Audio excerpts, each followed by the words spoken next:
Kenapa meditasi diperlukan untuk proses penyembuhan luka batin?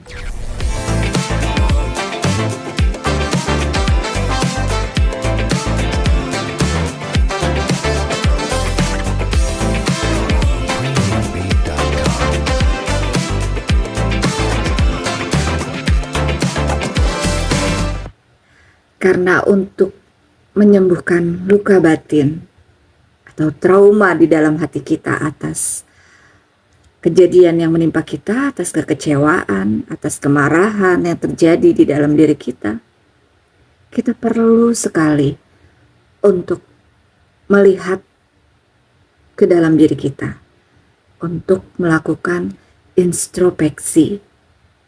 Kita harus belajar untuk menjadi seseorang yang gentleman, yang pemberani, berani untuk mengakui apapun yang terjadi dalam kondisi kehidupan kita. Itu pertama yang harus kita lakukan.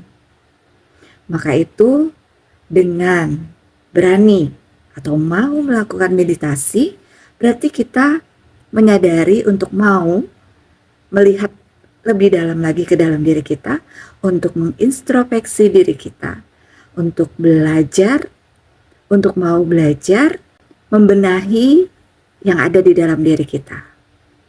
Tujuannya apa? Tujuannya jelas untuk kehidupan yang lebih baik lagi, agar apa yang terjadi pada diri kita tidak terulang kembali. Karena kalau kita belum bisa menerima kondisi yang terjadi di dalam diri kita, maka siklus itu akan berulang. Maka kejadian yang sama, walaupun dalam kondisi yang berbeda, akan berulang kembali sampai kita bisa menerima atas keadaan yang terjadi. Di sini artinya kita harus berani untuk keluar dari zona yang selama ini membelenggu kita. Kita harus out of the box, keluar dari kotak.